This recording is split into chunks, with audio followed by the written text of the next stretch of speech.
ನಮಸ್ಕಾರ. ಜಿ ಮುಖಾಮುಖಿ ಕಾರ್ಯಕ್ರಮಕ್ಕೆ ಸ್ವಾಗತ. ನಾನು ದಿವ್ಯಶ್ರೀ. ಇವತ್ತಿನ ಜಿ ಮುಖಾಮುಖಿ ಕಾರ್ಯಕ್ರಮದಲ್ಲಿ ಕೇಂದ್ರ ಚುನಾವಣಾ ಆಯೋಗ ನಿರ್ಧಾರ ಮಾಡಿರುವಂತಹ SIR ಪ್ರಕ್ರಿಯೆ ಕರ್ನಾಟಕದಲ್ಲಿ ನಡೀತಾ ಇದೆ. ಇದರ ಬಗ್ಗೆ ಮಾತಾಡೋಣ. ಜೊತೆಗೆ ಪರಿಷತ್ ಚುನಾವಣೆಯ ಸಂದರ್ಭದಲ್ಲಿ ಆದಂತಹ ಅಡ್ಡ ಮತದಾನದ ಬಗ್ಗೆ ಡೀಟೇಲ್ ಆಗಿ ಮಾತಾಡಬೇಕು. ಜೊತೆಗೆ ಕರ್ನಾಟಕ ರಾಜ್ಯದ ಮುಖ್ಯಮಂತ್ರಿ DK ಶಿವಕುಮಾರ್ ಅವರ ಆಡಳಿತ ಹೇಗಿದೆ, ಇದರ ಬಗ್ಗೆ ಮಾತಾಡಲಿಕ್ಕೆ ಇವತ್ತು ನಮ್ಮ ಕಾರ್ಯಕ್ರಮದಲ್ಲಿ ಬಿಜೆಪಿ ನಾಯಕರು ಅಶ್ವಥ್ ನಾರಾಯಣ್ ಅವರಿದ್ದಾರೆ. ಮೊದಲಿಗೆ ಅವರಿಗೆ ಕಾರ್ಯಕ್ರಮಕ್ಕೆ ಸ್ವಾಗತವನ್ನು ಕೋರೋಣ. ಸರ್, ಕಾರ್ಯಕ್ರಮಕ್ಕೆ ಸ್ವಾಗತ. ಸರ್, ರಾಜ್ಯದಲ್ಲಿ SIR ಪ್ರಕ್ರಿಯೆ ನಡೀತಾ ಇದೆ. ಸ್ವತಃ ಕರ್ನಾಟಕದ ಘನತೆವೆತ್ತ ಮುಖ್ಯಮಂತ್ರಿ DK ಶಿವಕುಮಾರ್ ಅವರು ಈ ಪ್ರಕ್ರಿಯೆಯಲ್ಲಿ ಭಾಗಿಯಾಗಿದ್ದಾರೆ, ಪಾಸಿಟಿವ್ ಆಗಿದ್ದಾರೆ. ಬಟ್ ಪ್ರಿಯಾಂಕ್ ಖರ್ಗೆ ಅವರು ಚುನಾವಣಾ ಆಯೋಗ ನಾವು ಕೇಳುವಂಥ ಪ್ರಶ್ನೆಗಳಿಗೆ ಉತ್ತರ ಕೊಡಬೇಕು ಅಂತ ಹೇಳಿದ್ದಾರೆ. ಏನು ಹೇಳ್ತೀರಿ ಇದರ ಬಗ್ಗೆ? ಇದು ಭಾಳ ಮುಖ್ಯವಾಗಿ SIR ಅನ್ನೋಂಥದ್ದು ಸ್ವಾತಂತ್ರ್ಯ ಬಂದ ಕಾಲದಿಂದಲೂ ಕಾಲಕ್ಕೂ ಆಗ್ತಿರೋಂಥ ಒಂದು ಪ್ರಕ್ರಿಯೆ. ಹಾಗಾಗಿ ಮತದಾರರ ಪಟ್ಟಿ ಪರಿಷ್ಕರಣೆ ಆಗಬೇಕು, ಸ್ವಚ್ಛಗೊಳ್ಳಬೇಕು, ಕಳ್ಳ ಮತದಾನ ಆಗಬಾರ್ದು, ಮತ್ತು ಒಂದೇ ವ್ಯಕ್ತಿ ಹೆಚ್ಚು ಮತವನ್ನು ಹಾಕಬಾರ್ದು, ಪ್ರಜಾಪ್ರಭುತ್ವವನ್ನು ಕಾಪಾಡಬೇಕಾಗುತ್ತೆ. ಸೊ ಹಾಗಾಗಿ ಈ ದಿಕ್ಕಲ್ಲಿ ಪರಿಷ್ಕರಣೆ ಆಗುವಂಥದ್ದು ಮತ್ತು ವಿದೇಶಿಯರು ನಮ್ಮ ದೇಶದ ಮತದಾರರಾಗುವಂಥದ್ದು ಇವೆಲ್ಲ ತಪ್ಪಾಗುತ್ತೆ. ಸೊ ಹಾಗಾಗಿ ಇಂಥ ಡ್ಯೂಪ್ಲಿಕೇಶನ್ಗಳನ್ನು ಅಥವಾ ಹೆಚ್ಚಿನ ಹೆಸರುಗಳನ್ನು ಬೇರೆ ಬೇರೆ ಕಡೆ ಸ್ಥಳದಲ್ಲಿ ಒಬ್ಬನೇ ವ್ಯಕ್ತಿ ಬೇರೆ ಬೇರೆ ಸ್ಥಳದಲ್ಲಿ ತನ್ನ ಹೆಸರನ್ನು ನೋಂದಾಯಿಸ್ಕೊಳ್ಳುವಂಥದ್ದು, ವಿದೇಶಿಯರು ಇವನ್ನೆಲ್ಲ ಸ್ವಚ್ಛಗೊಳಿಸ್ಲಿಕ್ಕೆ ಇದು ಒಳ್ಳೆ ಪ್ರಕ್ರಿಯೆ. ಇವನ್ ರಾಹುಲ್ ಗಾಂಧಿಯವರು ಎಲ್ಲ ಇದನ್ನಿಟ್ಕೊಂಡು ಕಳ್ಳ ಮತದಾನ ಆಗ್ತಿದೆ, ಬೇರೆ ಡ್ಯೂಪ್ಲಿಕೇಶನ್ ಆಗ್ತಿದೆ, ಇನ್ನು ಹೆಚ್ಚಿನ ಹೆಸರು ಒಂದೇ ವ್ಯಕ್ತಿ ಬೇರೆ ಬೇರೆ ಕಡೆ ಹೆಸರಿದೆ ಅಂತ ಎಲ್ಲ ಹೇಳ್ತಿದ್ರು. ಇದಕ್ಕೆ ಪರಿಹಾರ ಬೇಡವಾ? ಇದಕ್ಕೆ ಪರಿಹಾರ ಬೇಕು. ಪರಿಹಾರ ಹೇಗೆ? ಇದು ಸ್ಪೆಷಲ್ ಇಂಟೆನ್ಸಿವ್ ರಿವಿಷನ್ ಆಗಬೇಕು. ಇದನ್ನು ಜವಾಬ್ದಾರಿಯುತವಾಗಿ ನೋಡಿದಾಗ ಪ್ರತಿಯೊಬ್ಬರು ಸ್ವಾಗತಿಸಬೇಕು, ಪ್ರತಿಯೊಬ್ಬರು ಭಾಗವಹಿಸಬೇಕು. ಈ ಪ್ರಕ್ರಿಯೆಯಲ್ಲಿ ಪ್ರಜಾಪ್ರಭುತ್ವ ಅಥವಾ ಸಂವಿಧಾನ ಗೌರವಿಸುವಂಥ ಯಾರೇ ವ್ಯಕ್ತಿ ಇದ್ರೂ ಇದರಲ್ಲಿ ಭಾಗಿಯಾಗಿ ಇದಕ್ಕೆ ಸಹಕಾರ ಕೊಡುವಂಥದ್ದು ಪ್ರತಿಯೊಬ್ಬನ ಕರ್ತವ್ಯ ಆಗಿರ್ತದೆ. ಹಾಗಾಗಿ ಈ ದಿಕ್ಕಲ್ಲಿ ಭಾಗವಹಿಸಲಿಲ್ಲ ಅಂದರೆ ಏನಾಗುತ್ತೆ ಅನ್ನೋಂಥದ್ದು ವೆಸ್ಟ್ ಬೆಂಗಾಲಲ್ಲೂ ನೋಡಿದ್ದಾರೆ. ಅಲ್ಲಿ ವಿರೋಧಿಸ್ಕೊಂಡು ಸುಪ್ರೀಂ ಕೋರ್ಟಲ್ಲಿ ಎಲ್ಲ ರೀತಿ ಪ್ರಶ್ನೆ ಮಾಡಿದ್ದಾರೆ. ಪ್ರತಿಯೊಂದು ವಿಚಾರನೂ ಪ್ರಶ್ನೆ ಮಾಡುವಂಥದ್ದಾಗಿದೆ. ಒಂದೊಂದು ಸಣ್ಣ ವಿಚಾರದಿಂದ ಹಿಡಿದು ಪ್ರತಿಯೊಂದು ಅನುಮಾನಗಳನ್ನು ಸುಪ್ರೀಂ ಕೋರ್ಟಲ್ಲಿ ಕೇಸನ್ನು ದಾಖಲು ಮಾಡಿ ಅಲ್ಲಿ ಎಲ್ಲರೂ ಅಲ್ಲಿ ವಾದ ವಿವಾದಗಳಾಗಿ ಸ್ಪಷ್ಟಗೊಳಿಸ್ಕೊಳ್ಳುವಂಥದ್ದು ಎಲ್ಲ ವಿಚಾರಗಳನ್ನು ಸ್ಪಷ್ಟಗೊಳಿಸ್ಕೊಳ್ಳುವಂಥದ್ದಾಗಿದೆ. ಹಾಗಾಗಿ ಇನ್ನೂ ಸುಮ್ಮನೆ ಅನವಶ್ಯಕವಾಗಿ ಈ ನಮ್ಮ ಪ್ರಿಯಾಂಕ್ ಖರ್ಗೆ ಅವರು ಯಾವಾಗಲೂ ಖ್ಯಾತೆ ತಕೊಂಡು ಕೂತಿರೋರು. ಅವ್ರಿಗೊಂಥರ ಅವತ್ತು ಖ್ಯಾತೆ ತೆಗಿಲಿಲ್ಲ ಅಂದರೆ ಅವ್ರಿಗೆ ನಿದ್ದೆ ಬರಲ್ಲ. ಸೊ ಈ ರೀತಿ ಸಹಜವಾಗಿ ಅವರು ಈ ರೀತಿ ಗೊಂದಲ ನಿರ್ಮಾಣ ಮಾಡೋವಂಥದ್ದು. ಒಬ್ಬರು ಪ್ರಜಾಪ್ರಭುತ್ವದ ಬಗ್ಗೆ ಮಾತಾಡೋಂಥವ್ರು, ಹೇಳೋಂಥವ್ರು, ಮಾಡೋಂಥವ್ರು ಮುಂಚೂಣಿಯಲ್ಲಿ ನಿಂತ್ಕೊಂಡು ಇವತ್ತು ಇಲ್ಲಿರೋದು ಸರ್ಕಾರ ಯಾರ್ದು? ಕಾಂಗ್ರೆಸ್ ಸರ್ಕಾರ. ಈ ಕಾಂಗ್ರೆಸ್ ಸರ್ಕಾರದಲ್ಲಿ ಇವರೇ ಅಧಿಕಾರಿಗಳು, ಇವರೇ ಮಾತು ಕೇಳೋಂಥವ್ರು, ಇವ್ರದೇ ವ್ಯವಸ್ಥೆಗಳು. ಇಲ್ಲೂ ಆತಂಕ ಪಡೋವಂಥದ್ದು, ಭಯ ಪಡೋವಂಥದ್ದು ಏನಿದೆ? ಇದು ತಪ್ಪು ಹೆಸರಿದ್ರೆ ಆಗುತ್ತಾ? ಈಗ ಒಂದು ಹೆಸರು ಮತದಾರ ಪಟ್ಟಿಯಲ್ಲಿ ತಪ್ಪು ಹೆಸರಿದ್ರೆ ಅವ್ನಿಗೆ ಆಧಾರ್ ಮಾಡ್ಕೊಡಕ್ಕಾಗತ್ತಾ? ಆ ಮತದಾರ ಪಟ್ಟಿಯಲ್ಲಿ ಏನು ಮೂರ್ಖರಾಗಿ ಮಾತಾಡ್ತಾರೆ ಅಂತ ನಾನು ನಿಮ್ಗೆ ಕೇಳ್ತಿರೋದು. ಮೂರ್ಖತನದ ಪರಮಾವಧಿ. ಈಗ ಅವ್ನು ಮತದಾರ ಪಟ್ಟಿಯಲ್ಲಿ ಇರೋದನ್ನೇ ತಾನೇ ಆಧಾರ್ನಲ್ಲಿ ಹೋಗ್ಬೇಕು, ಆಧಾರ್ನಲ್ಲಿ ಇದ್ದಿದ್ದೇ ತಾನೇ ನೋಡಿ BPL ಕಾರ್ಡ್ ಕೊಡೋದು. ಇದು ಯಾವ್ದೋ ವ್ಯತ್ಯಾಸ ಇದ್ರೆ ಕೊಡ್ತಾರ? ಸನ್ಮಾನ್ಯ ಪ್ರಿಯಾಂಕ್ ಖರ್ಗೆ ಅವರೇ, ಇದು ಯಾವ್ದಾರ ವ್ಯತ್ಯಾಸ? ಇವರು ಯಾವತ್ತೂ ಫೀಲ್ಡ್ ಲೆವೆಲಲ್ಲಿ ಕೆಲಸ ಮಾಡಿಲ್ಲ. ಇವ್ರು ಯಾರು ಫೀಲ್ಡ್ ಲೆವೆಲಲ್ಲಿ ಕೆಲಸ ಇಲ್ಲ. ಹೀಗೆ ಸಿಲ್ವರ್ ಸ್ಪೂನಲ್ಲಿ ಬಂದಿರೋಂಥವ್ರು. ಯಾರೋ ಒಬ್ಬ ಪಕ್ಕದಲ್ಲಿದ್ದಾನೆ, ಏನಾಗಿ ಹೇಳ್ಕೊಡೋದಾನೆ. ಈ ಹೇಳ್ಕೊಟ್ಟಂಥ ಮಾತುಗಳನ್ನ ಕೇಳ್ಕೊಂಡು ಕೇಳೋರು ಕಿವಿಗೆ ಮಾತಾಗ್ತಾರಲ್ಲ, ಕಿವಿ ಮಾತು ಕೇಳ್ಕೊಂಡು ಬಾಯಿ ಬಂದಂಗೆ ಹೇಳ್ತಾ ಹೋಗ್ತಾರೆ. ಸೊ ಏನೇ ಲೋಪಗಳು, ಒಂದು ಲೋಪ ಇದ್ರೂ ಆ ಲೋಪ ಇದ್ದರೆ ಅದೇ ರೀತಿ ನಿಮ್ಮ ಮತದಾರ ಪಟ್ಟಿಯಲ್ಲಿ ಹೆಂಗೆ ಹೆಸರಿರ್ತದೆ ಆಧಾರ್ನಲ್ಲಿ ಹಂಗೆ ಬರುತ್ತೆ, ಆಧಾರ್ನಲ್ಲಿ ಹೆಂಗಿದೆಯೋ ಅಲ್ಲಿ ಬರುತ್ತೆ, ಅಥವಾ ಅಲ್ಲಿದ್ದಿದ್ದೆ BPL ಕಾರ್ಡ್. ಇದು ಯಾವ್ದಾರಿದ್ರೂ ಒಂದು ಪೆನ್ಷನ್ ತೊಗೊಂಬಳ್ಳಿ ನೋಡೋಣ, ಈ ಥರ ಟೀಕೆ ಸರಿಯಲ್ಲ ಅಂತ ಈ ರೀತಿ ಸುಮ್ಮನೆ ಗೊಂದಲ ನಿರ್ಮಾಣ ಮಾಡೋದು ಯೋಗ್ಯವಲ್ಲ. ಜನರು ಭಾಳ ಬುದ್ಧಿವಂತರು. ಇವ್ರ ಮಾತಿಗೆ ಕಿಮ್ಮತ್ತು ಇಲ್ವೇ ಇಲ್ಲ. ಯಾವುದಕ್ಕೂ ಇವ್ರ ಮಾತಿಗೆ ಯಾರೂ ಮನ್ನಣೆ ಇಲ್ಲ. ಇದಕ್ಕೆ ಮಾತಿಗೆ ಏನೂ ಇಲ್ಲ, ತಿರುಳಿಲ್ಲ ಅಂತಾನೆ ಜನ ತಿರಸ್ಕಾರ. ಇವ್ರ ಮಾತನ್ನು ಒಂಥರ ಹಾಸ್ಯಾಸ್ಪದವಾಗಿದೆ. ರೈಟ್. ಪ್ರಿಯಾಂಕ್ ಖರ್ಗೆ ಅವರು ಈ ಥರ ಹೇಳ್ತಾ ಇದ್ದಾರೆ. ಬಹುತೇಕ ಕಾಂಗ್ರೆಸ್ ನಾಯಕರು ಇನ್ನೊಂದು ವಿಚಾರವನ್ನು ಪ್ರಸ್ತಾಪ ಮಾಡಿದ್ರು. SIR ಬಗ್ಗೆ ನಮಗೆ ಆಕ್ಷೇಪ ಇಲ್ಲ, ಆದರೆ SIR ಆಗ್ತಿರೋ ಪ್ರಕ್ರಿಯೆ ಬಗ್ಗೆ ಅಂತ. ಈಗ ಉತ್ತರ ಪ್ರದೇಶದಲ್ಲಿ 2.5 ಕೋಟಿಗೂ ಹೆಚ್ಚು, ವೆಸ್ಟ್ ಬೆಂಗಾಲಲ್ಲಿ 89 ಲಕ್ಷಕ್ಕೂ ಹೆಚ್ಚು, ಮತದಾರರು ಮತಪಟ್ಟಿಯಿಂದ ಹೊರಗೆ ಬರ್ತಾರೆ ಅಂದರೆ ಕರ್ನಾಟಕಕ್ಕೆ ಟಾರ್ಗೆಟ್ ಕೊಟ್ಟಿದೆ ಸೆಂಟ್ರಲ್ ಗೌರ್ಮೆಂಟು, ಇಲ್ಲೂ ಅಪ್ರಾಕ್ಸಿಮೇಟ್ಲಿ 80 ಲಕ್ಷ ಡಿಲೀಟ್ ಆಗುತ್ತೆ. ಹೇಗಾಗುತ್ತೆ ಅದು? ಇವರೇನು ಇಲ್ಲೇನು ಜನ ಇವರು ರಾಜಕೀಯ ಪಕ್ಷಗಳು ಅಧಿಕಾರದಲ್ಲಿರುವಂಥವ್ರು ಇಲ್ಲೇನು ಅಷ್ಟು ಸುಲಭನ ಹಾಗೇನಾದ್ರು ಮಾಡಲಿಕ್ಕೆ ಯಾರು ಒಬ್ಬನ ಏನು ಹಕ್ಕನ್ನು ತಗೊಳ್ಲಿಕ್ಕಾಗತ್ತಾ? ಪ್ರಕ್ರಿಯೆ ಪಾರದರ್ಶಕವಾಗಿದೆ. ಯಾರು ಮತದಾರ ಪಟ್ಟಿ ನೋಡಿ ಎಲ್ಲರದು ಅವನದು ಅವನ ಹೆಸರಿಲ್ಲ ಅಂದರು ಅವನ ತಂದೆ ಹೆಸರು ಅಥವಾ ಅವನ ತಾಯಿ ಹೆಸರು 2002 ಮತದಾರ ಪಟ್ಟಿಯಲ್ಲಿ ಹೆಸರು ಇರುತ್ತೆ. ಆ ಹೆಸರು ಹೊಂದಿದ್ರೆ ಸಾಕಲ್ಲ, ಎಲ್ಲ ಇಡೀ ಫ್ಯಾಮಿಲಿಯವರು ಎಲ್ಲರೂ ಸೇರ್ಕೋಬಹುದು. ಒಬ್ಬರು ಹೆಸರು ಇದ್ರೆ ಆ್ಯಂಕರು ಪ್ರೊಜಿನಿ ಇರ್ತದೆ, ಪ್ರೊಜಿನಿ ಇಟ್ಕೊಂಡು ಅದು ಇಲ್ವಾ 16 ಡಾಕ್ಯುಮೆಂಟ್ಗಳು ಕೊಡ್ಲಿಕ್ಕೆ ಅವಕಾಶ. 99.99% ಎಲ್ಲಾರ್ದು ನನ್ಗನ್ಸುತ್ತೆ 100% ಯಾರ ಮನೆಯಲ್ಲಿ ಇದ್ದವರು ಒಬ್ರು ಮತದಾರ, ನಮ್ಮ ತಾತನೋ ನಮ್ಮ ಅಪ್ಪನೋ ಇನ್ನೊಬ್ಬನೋ. ಈಗ ನಾನು ಮತದಾರ ಪಟ್ಟಿಯಲ್ಲಿ 2002 ಇದ್ದೀನಿ, ಆ ವಯಸ್ಸಿತ್ತು, ನಾವಿದ್ದೀವಿ. ಯಾರಿಲ್ಲ ಅವ್ರ ತಂದೆ ತಾಯಿರೋ ಅಣ್ಣ ತಮ್ಮದಿರೋ ಇರ್ತಾರೆ, ಅದನ್ನ ಹಾಕೊಂಡು ಮಾಡ್ಬೋದು. ಸೊ ಈ ಮಾಡೋವಂಥ ಪ್ರಕ್ರಿಯೆನಲ್ಲಿ 100% ಜನಕ್ಕೆ ಈ ದಾಖಲೆಗಳ ಅವಶ್ಯಕತೆನೂ ಬರಲ್ಲ. ನನ್ನ ಬರ್ತ್ ಸರ್ಟಿಫಿಕೇಟ್ ಇದೆಯಾ ಇನ್ನೊಂದಿದೆಯಾ ಅದು ಪ್ರಶ್ನೆನೇ ಉದ್ಭವ ಆಗಲ್ಲ. 2002 ಯಾರು ಅವ್ನ ಮನೆ ತನ್ನದು ವಂಶದವ್ರು ಯಾರು ಒಬ್ರು ಇರ್ತಾರೆ, ಅದನ್ನ ಜೋಡಿಸ್ಕೊಂಡು ಹಾಕೊಳ್ಳೋಂಥದ್ದು ಮಾಡ್ಬೋದು. ಮನೆ ಮನೆಗೆ ಹೋಗಿ ಮಾಡುವಂಥ ಪ್ರಕ್ರಿಯೆ ಸರ್ ಇದು. ಸಮುದಾಯ ಭವನದಲ್ಲ, ಬಿಜೆಪಿ ಇವತ್ತು ಗಂಭೀರ ಆರೋಪ ಮಾಡಿದೆ ಸಮುದಾಯ ಭವನದಲ್ಲಿ SIR ಪ್ರಕ್ರಿಯೆ ಅಂದ್ರೆ ಏನಾಗ್ತಿದೆ ರಾಜ್ಯದಲ್ಲಿ ಅಂತ. ನೋಡಿ, ಇದನ್ನೇ ಹೇಳ್ತಿರೋದು. ಇದೊಂಥರ ದೊಡ್ಡ ಒಂಥರ ಏನೋ ಒಂದು ಕಾರ್ಯಕ್ರಮ ಥರ. ಇದು ಮನೆ ಮಟ್ಟದಲ್ಲಿ ಆಗುವಂಥದ್ದು, ವ್ಯಕ್ತಿ ಮಟ್ಟದಲ್ಲಿ ಆಗುವಂಥದ್ದು, ವ್ಯಕ್ತಿ ಮತ್ತು ಒಂದು ಮನೆ ಮಟ್ಟದಲ್ಲಿ ಮನೆಗೆ ಹೋಗಿ ಮಾಡುವಂಥ ಒಂದು ಪ್ರಕ್ರಿಯೆ. ಇದಕ್ಕೆ ಅಂತ ನೇಮಕ ಆಗಿರುವಂಥ BLOಗಳಿದ್ದಾರೆ. ಒಂದೊಂದು ಬೂತಿಗೆ ಒಬ್ಬೊಬ್ರು BLOಗಳಿದ್ದಾರೆ. ಸೊ BLAಗಳಿದ್ದಾರೆ. ಈ BJP ಪಕ್ಷದವರಾಗಲಿ, JDS ಪಕ್ಷದವರಾಗಲಿ ಅಥವಾ ಕಾಂಗ್ರೆಸ್ ಪಕ್ಷದವರು BLA 2 ಅಂತ ಇವರೆಲ್ಲರೂ ಇದ್ದು 250 ಮನೆ ಇರುತ್ತೆ ರೀ. 250 ಮನೆಗೆ ಒಬ್ಬ BLO 1 ತಿಂಗಳ ಕಾಲ ರೀ. ಈಗ ಮ್ಯಾಪಿಂಗು ಈ ಮುಂಚೆ 3-4 ತಿಂಗಳಿಂದ ಮ್ಯಾಪಿಂಗ್ ಮಾಡಿರುವಂಥದ್ದಾಗಿದೆ. ಮ್ಯಾಪಿಂಗ್ ನಂತರ ಈ ಹಿಂದಿಂದನೇ ಸಾಕಷ್ಟು ಈ ಪ್ರಕ್ರಿಯೆಗಳನ್ನು ಮಾಡೋಂಥದ್ದಾಗ್ತಿದೆ. ಈ ದಿಕ್ಕಲ್ಲಿ ಎಲ್ಲ ಮ್ಯಾಪಿಂಗ್ಗಳನ್ನು ಮಾಡಿ ವ್ಯವಸ್ಥಿತವಾಗಿ ನಡೆಯುವಂಥದ್ದಿದೆ. ಸೊ ಇದನ್ನೇನೋ ಕಡ್ದು ಕಟಾಕಿ ಇವ್ರು ಏನೋ ನೋಡಿದ್ರೆ, ಯಾಕೆಂದರೆ ಈ ರೀತಿ ಪ್ರಯತ್ನ ಮಾಡೋದು ನೋಡ್ತಿದ್ರೆ ಯಾರೋ ವಿದೇಶಿಗಳನ್ನ ಸೇರಿಸ್ಕೊಳ್ಳೋವಂಥದ್ದು, ಯಾರು ಅರ್ಹತೆ ಇಲ್ಲದವರು, ಯಾರು ಯೋಗ್ಯವಾಗಿ ಆ ಪಟ್ಟಿಯಲ್ಲಿ ಸೇರಕ್ಕೆ ಅರ್ಹತೆ ಇಲ್ಲದಂಥ ವ್ಯಕ್ತಿಗಳನ್ನ ಇವರೆಲ್ಲ ಸೇರಿಸ್ಲಿಕ್ಕೆ ಪ್ರಯತ್ನ ಮಾಡ್ತಿದ್ದಾರೆ, ಅದನ್ನು ಸಮರ್ಥಿಸ್ಕೊಳ್ತಿದ್ದಾರೆ. ಈ ದುರುದ್ದೇಶ ಎಲ್ಲ ಒಂದು ಕಡೆ ಸಮಾಜದಲ್ಲಿ ಬಹಳಷ್ಟು ಅನುಮಾನಕ್ಕೆ ಆಸ್ಪದವನ್ನು ಮಾಡಿಕೊಟ್ಟು ಈ ರೀತಿ ಮಸೀದಿಗಳಲ್ಲಿ ಸೇರಿಸೋದು ಅಥವಾ ಇಲ್ಲೆಲ್ಲೋ ಸಮುದಾಯ ಭವನಗಳಲ್ಲಿ ಸೇರಿಸ್ಕೊಳ್ಳೋವಂಥದ್ದು ಇದೆಲ್ಲ ಸರಿಯಲ್ಲ. ಏನಾದ್ರು ನಿಮ್ಗೆ ಅಷ್ಟು ವಾಲಂಟ್ರಿ ಕೆಲಸ ಮಾಡಬೇಕಾಗಿರೋ ಹೋಗಿ ಮನೆಗಳಲ್ಲಿ ನಿಮ್ಮ BLA 2ಗಳು ನಿಮ್ಮ ಪಕ್ಷದ ಕಾರ್ಯಕರ್ತರು ಅಷ್ಟು ಯೂಸ್ಲೆಸ್.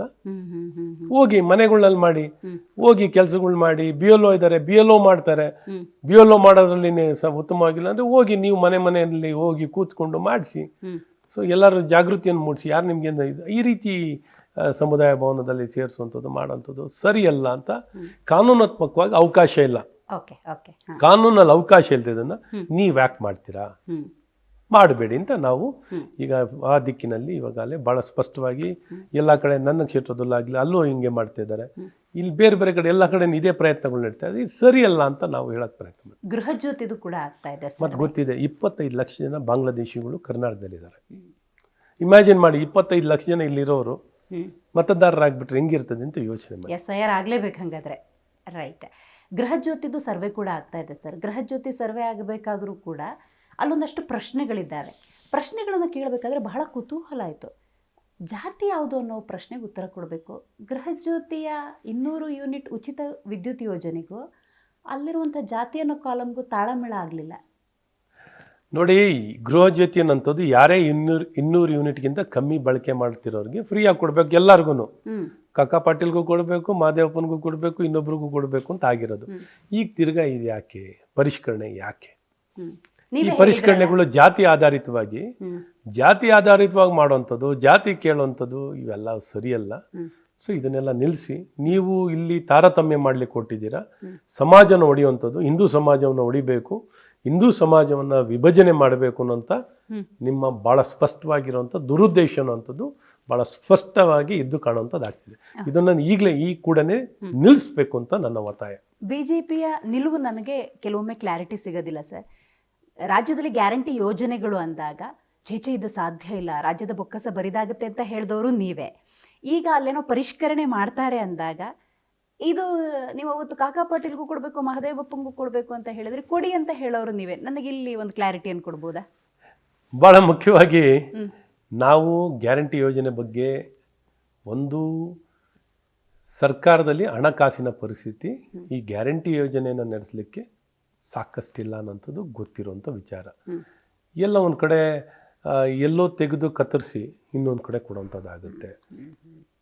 ಸಮೃದ್ಧಿಯಾಗಿ ಹೆಚ್ಚಿನ ಹಣ ಇದ್ದರೆ ಕೊಡೋಣ. ನಮ್ಮ ಜನ ಬಡಸ್ತನದಲ್ಲಿರೋರು, ಕಷ್ಟದಲ್ಲಿರೋರಿಗೆ ಯೋಜನೆ ಕೊಡೋದು, ಕಲ್ಯಾಣ ಕಾರ್ಯಕ್ರಮ ಕೊಡುವಂಥದ್ದು, ಸಮಾನತೆ ಕೊಡುವಂಥದ್ದು, ಆರ್ಥಿಕ ಸಬಲೀಕರಣವನ್ನು ಮಾಡಲಿಕ್ಕೆ ಬೇಕಾಗಿದೆ, ಮಾಡೋಣ. ಇವತ್ತು ಯಾವ ಹಣದ ಕೊರತೆ ಇಟ್ಕೊಂಡು ಇವರು ಎಲ್ಲೆಲ್ಲೋ ಸಮಸ್ಯೆಗಳನ್ನು ನಿರ್ಮಾಣ ಮಾಡಿ ಇದೇ ಮಕ್ಕಳಿಗೆ ಗುಣಮಟ್ಟದ ಆರೋಗ್ಯ ಸೇವೆಯನ್ನು ಕೊಡೋದ್ರಲ್ಲಿ ವಿಫಲರಾಗ್ತಿದ್ದಾರೆ, ಗುಣಮಟ್ಟದ ಶಿಕ್ಷಣವನ್ನು ಕೊಡೋಕ್ಕೆ ವಿಫಲರಾಗ್ತಿದ್ದಾರೆ, ಕೌಶಲ್ಯತೆ ಕೊಡ್ಲಿಕ್ಕೆ ವಿಫಲರಾಗ್ತಿದ್ದಾರೆ, ಉದ್ಯೋಗ ಕೊಡೋಕ್ಕೆ ವಿಫಲರಾಗ್ತಿದ್ದಾರೆ, ನೇಮಕಾತಿಯನ್ನು ಮಾಡೋದ್ರಲ್ಲಿ ವಿಫಲರಾಗ್ತಿದ್ದಾರೆ. ಇವೆಲ್ಲ ವಿಫಲತೆ ನಮ್ಮ ಕೊಟ್ಟು ಬಾಣ್ತಿಯರ ಸಾವಿಗೆ ಕಾರಣಕರ್ತರಾಗಿರೋ ಗೃಹಲಕ್ಷ್ಮಿ ಅಂತ ಹೇಳಿದ್ದಾರೆ.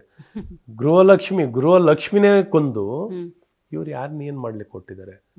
ಯಾವೊಂದು ಗ್ರಿಂಗರ್ ಲ್ಯಾಕ್ಟಂಟನ್ನು IV ಫ್ಲೂಯಿಡನ್ನು ಕೊಡಬಾರ್ದು ಅಂತ ಏನು ನಿರ್ಬಂಧನೆ ಆಗಿತ್ತು, ಯಾವುದು ಬ್ಲ್ಯಾಕ್ ಲಿಸ್ಟ್ ಆಗಿತ್ತು, ಅದನ್ನೇ ತಗೊಂಡೋಗಿ ಕೊಟ್ಟು ನೇರವಾಗಿ ಸಾವಿರಾರು ಜನ ಹೆಣ್ಮಕ್ಳನ್ನು ಕೊಲ್ಲಿಕ್ಕೆ ಬಾಣ್ತಿಯರನ್ನ ಕೊಲ್ಲಿಕ್ಕೆ ಕೊಂದಿದ್ದು ಜವಾಬ್ದಾರಿ ಈ ಸರ್ಕಾರಕ್ಕೆ ಸಲ್ಲುವಂಥದ್ದಾಗುತ್ತೆ. ಹಾಗಾಗಿ ಇವತ್ತು ನೀವು ಕೇಳ್ತಿರೋಂಥ ಪ್ರಶ್ನೆಗೆ ನಾನು ಭಾಳ ಇನ್ನೂ ಸ್ಪಷ್ಟವಾಗಿ ಹೇಳೋದಾದರೆ, ನಾವು ಹೇಳಿದ್ದು ಎಲ್ಲರಿಗೂ ಕೊಡ್ತೀವಿ ಅಂತ ಹೇಳಿದ್ದೀರಾ, ಕೊಡಿ.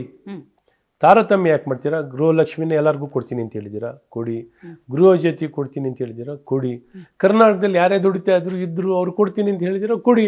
ಇವಾಗ ಇದ್ದಕ್ಕಿದ್ದಾಗೆ ನಮ್ಮ ಕರ್ನಾಟಕದಲ್ಲ ಅಲ್ದದವ್ರನ್ನ ನಾವು ಕೊಡಲ್ಲ, ಇವ್ರಿಗೆ ಕೊಡಲ್ಲ, ಈ ಜಾತಿ ಕೊಡಲ್ಲ, ಆ ಜಾತಿ ಕೊಡಲ್ಲ, ಇವ್ರಿಗೆ ಕೊಡಲ್ಲ. ನಿಮ್ಮನ್ನ ಕೇಳಿದಿರ ಜನ? ನಾವು ಕೇಳ್ತಿರೋದು ಯಾರ ನಿಮ್ಮನ್ನ ಕೇಳಿದಿರ? ಕೇಳಿಲ್ಲ. ಕೊಡಿ, ಎಲ್ಲರಿಗೂ ಕೊಡ್ತೀನಿ ಅಂತೀರ, ಕೊಡಿ. ಕೊಡೋದನ್ನೇ ಸರಿಯಾಗಿ ಕೊಡಿ. ಇವಾಗ ಗೃಹಲಕ್ಷ್ಮಿ 2 ತಿಂಗಳು ತಪ್ಪಿಸ್ಬಿಡೋದು, ತಿಂಗಳು ಕೊಡಿ ಅಂದರೆ ನಿಮ್ಗೇನು ಸಂಬಳ ನಾವು ಕೊಡ್ತಾ ಇದೀವಿ ಅಂತ ದುರಾಂಕರದ ಮಾತು ಹೇಳೋದು. ಇವಾಗ ಜನಕ್ಕೆ ಉಪಯೋಗ ಅದು ಯಾವಾಗ? ಒಂದು ತಿಂಗಳಿಗೆ ಸರಿಯಾಗಿ ಹಣವನ್ನು ಕೊಟ್ಬಿಟ್ರೆ ಅವರು ಅದನ್ನ ಉತ್ತಮವಾಗಿ ಬಳಕೆ ಆಗುತ್ತೆ.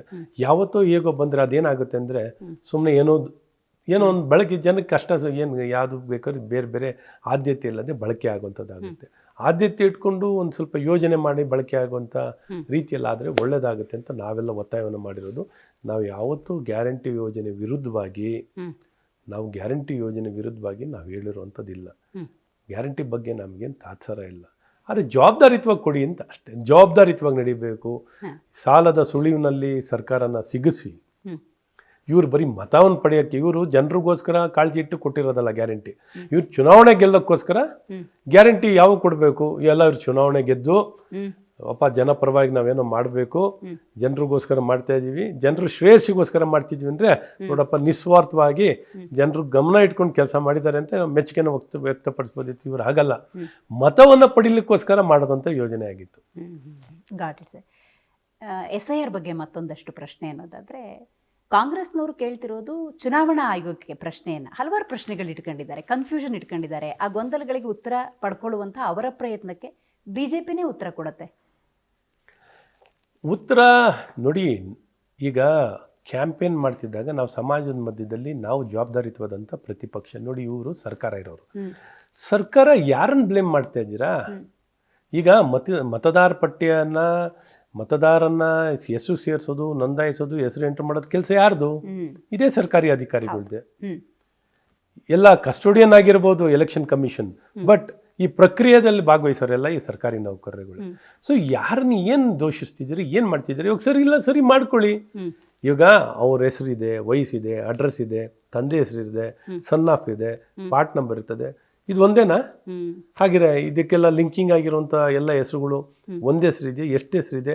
ಇವ್ರು ಆಗ್ಲೇ ಹೆಸರುಗಳು ತಪ್ಪಿದೆ, ಇದಿದೆ. ಇವತ್ತು ಆ ಹೆಸರು ತಪ್ಪಿದ್ರೆ ಆಧಾರ್ ಹೆಂಗಾಯ್ತು ಇವನಿಗೆ? ನಾನು ಕೇಳ್ತಾ ಇದ್ದೀನಿ, ಇವನಿಗೆ ಆಧಾರ್ ಹೆಂಗೆ ಸಿಕ್ತು? ಇವನಿಗೆ BPL ಕಾರ್ಡ್ ಹೆಂಗೆ ಸಿಕ್ತು? ಇವನಿಗೆ SLC ಮಾರ್ಕ್ಸ್ ಕಾರ್ಡ್ ಲಿಂಕ್ ಏನು? ಇವೊಂದು TC ಲಿಂಕ್ ಏನು? It is all link documents. ಒಂದಕ್ಕೊಂದು ಲಿಂಕಿಂಗ್. ಓಕೆ, ಮತದಾರ ಪಟ್ಟಿಯಲ್ಲಿ ತಪ್ಪು ಹೆಸರಿದೆ, ಆ ತಪ್ಪು ಹೆಸರನ್ನೇ ಆಧಾರಲ್ಲಿ ಎಂಟರ್ ಆಗಿದೆಯಾ? ಆ ತಪ್ಪು ಹೆಸರನ್ನೇ BPL ಕಾರ್ಡಲ್ಲಿ ಇದೆಯಾ? ಸುಮ್ಮನೆ ಈ ರೀತಿ ತಪ್ಪನ್ನು ಹೇಳ್ಕೊಂಡು, ಈ ರೀತಿ ಸುಳ್ಳನ್ನು ಹೇಳ್ಕೊಳ್ಳೋಂಥ ಪ್ರಯತ್ನವನ್ನು ಮಾಡ್ತಿರೋದು ತಪ್ಪು. ಏನಾರು ಇದ್ರೆ ಅಫಿಡವಿಟ್ ಫೈಲ್ ಮಾಡ್ಕೊಳ್ಳಿ, ಏನು ಹೆಸರು ತಪ್ಪಾಗಿರೋದು ಹಾಗೆ ಮುಂದುವರಿಬೇಕಾ?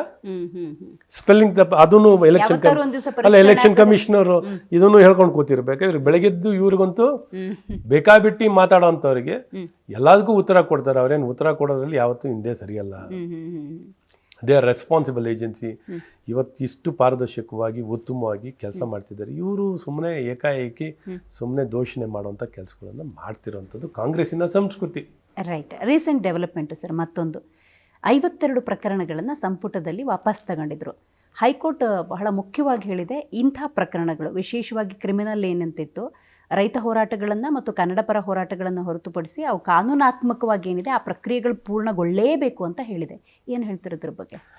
ನೋಡಿ, ಈ ಕಾಂಗ್ರೆಸ್ನವರು ಅಧಿಕಾರ ದುರ್ಬಳಕೆಯನ್ನು ಮಾಡೋಕ್ಕೆ ನಂಬರ್ 1 ಮತ್ತು ನಮ್ಮ ಸಂಸ್ಕೃತಿ, ನಮ್ಮ ಭಾವನೆಗಳನ್ನು, ನಮ್ಮ ನಂಬಿಕೆಗಳಿಗೆ ಅಗೌರವ ತರುವಂಥದ್ದು, ಧಕ್ಕೆ ತರುವಂಥ ಕೆಲಸಗಳನ್ನು ಈ ಕಾಂಗ್ರೆಸ್ ಸರ್ಕಾರ ಇವತ್ತು ಮಾಡ್ತಿರೋವಂಥದ್ದು. ಶಿವಲಿಂಗದ ಮೇಲೆ ಮೂತ್ರ ಮಾಡಿದವನ ಮೇಲೆ ಕೇಸ್ ವಿಡ್ರಾ ಮಾಡೋದ? ಆ ಕೇಸ್ ವಿಡ್ರಾ ಮಾಡ್ತಾ ರೈತರು ಕೇಸು, ಕನ್ನಡ ಪರ ಹೋರಾಟಗಾರರು ಎಲ್ಲ ಕೇಸನ್ನು ಒಟ್ಟಿಗೆ ಜೋಡಿಸಿ ಒಬ್ಬ ಶಿವಲಿಂಗದ ಮೇಲೆ ಮೂತ್ರ ಮಾಡಿದವನು ಕೇಸ್ ವಿಡ್ರಾ ಮಾಡ್ತೀವಿ ಅಂತಾರಲ್ಲ, ಇವ್ರು ಯಾವ ರೀತಿ ಜವಾಬ್ದಾರಿತ್ವಾದಂಥ ಪ್ರತಿನಿಧಿಗಳು ಇವರು? ಇದು ಯಾವ ರೀತಿ ಸರ್ಕಾರ ಜನವಿರೋಧಿ ಆಗಿರುವಂಥ, ನಮ್ಮ ಸಂಸ್ಕೃತಿ ನಮ್ಮ ನಂಬಿಕೆ ವಿರುದ್ಧವಾಗಿರುವಂಥ ಇಂಥ ಸರ್ಕಾರ ಒಂದು ಸರ್ಕಾರ ಅಂತಾರ? ಇಂಥ ಪ್ರಕರಣಗಳು ಹಾಗೆ ಮುಂದುವರೆದ್ರೆ ಮುಂದೊಂದು ದಿವಸ ಅದು ಕೋಮು ಸಂಘರ್ಷಕ್ಕೆ ಕಾರಣ ಆಗ್ಬೋದು. ಆ ಕೇಸೇ ಇಲ್ದಂಗೆ ಮಾಡಿದ್ರೆ ಉತ್ತಮ ಅನ್ನುವಂಥ ಅಭಿಪ್ರಾಯ ಇದೆ. ಇವಾಗ ಶಿಕ್ಷೆ ಕೊಟ್ಟರೆ ತಾನೇ ಕೋಮು ಸಂಘರ್ಷಣೆ ಆಗುವಂಥದ್ದು ಕಮ್ಮಿ ಆಗುತ್ತೆ. ವ್ಯವಸ್ಥೆ ಬಲಿಷ್ಠವಾಗಿದೆ, ವ್ಯವಸ್ಥೆ ಶಿಕ್ಷೆ ಕೊಡುತ್ತೆ. ಇಂಥ ತಪ್ಪಿಸ್ತರಿಗೆ ಯಾವ ಕಾರಣದಲ್ಲೂ ಬಿಡೋದಿಲ್ಲ. ಖಂಡಿತ ಈ ಕಾನೂನಲ್ಲಿ ಶಿಕ್ಷೆ ಕೊಡ್ತೀವಿ ಅಂಥವ್ರಿಗೆ ಕೇಸನ್ನು ವಿಡ್ರಾ ಮಾಡಿ ನೀವು ಸಮರ್ಥಿಸ್ಕೊಳ್ಳುವಂಥ ಈ ಕಾಂಗ್ರೆಸ್ಸಿಗೆ ಏನು ಬೇಕಾದ್ರೆ ಸಮರ್ಥಿಸ್ಕೋತಾರೆ. ಇಂಥವರು ಹಿಂದೂ ಸಮಾಜಕ್ಕೆ ಧಕ್ಕೆ ತರುವಂಥದ್ದು, ಹಿಂದೂ ಸಮಾಜಕ್ಕೆ ವಿರುದ್ಧವಾಗಿ ಕೆಲಸ ಮಾಡುವಂಥ ಈ ಕಾಂಗ್ರೆಸ್ಸಿಗರು ಯಾವತ್ತೂ ತುಷ್ಟೀಕರಣ ಮಾಡಿಕೊಂಡು ಶಿವಲಿಂಗನ ಮೇಲೆ ಮೂತ್ರ ಮಾಡಿದವನ್ನ ಪರ್ಮನೆಂಟಾಗಿ ಜೈಲಿನಲ್ಲಿ ಇರಬೇಕು. ಅವನು